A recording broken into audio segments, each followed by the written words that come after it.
Welcome back folks, this is Julian and this video is a summary of my e-bike ride at Carbon Canyon Regional Park. I love the nature off-road trails and hopefully someday I can get into the more serious mountain biking hobby. I find myself using the Hyper e-bike more than others because of its lighter weight and versatility.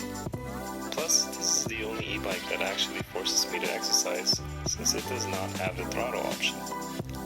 Furthermore, this bike is very affordable from Walmart, and if it breaks, it won't hurt as much. A more detailed review is in the works, but so far, this electric mountain bike has been great.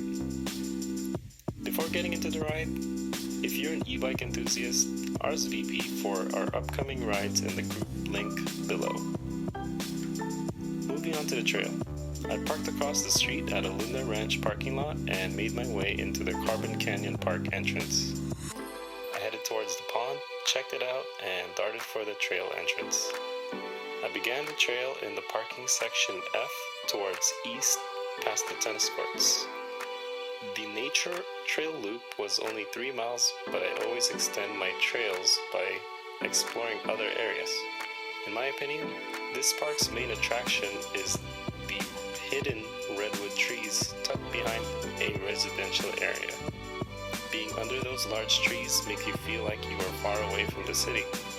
Consequently, Redwood Grove has become a popular place to have photo shoots. On the way back, I found an open space by the dam and decided to get some drone footage. I was later informed by the park ranger that drones weren't allowed. Fortunately, by that time I was already done grabbing footage. In summary, my overall distance was 8 miles in 1 hour of moving time with an elevation gain of 322 feet. This ride was fairly easy and enjoyable.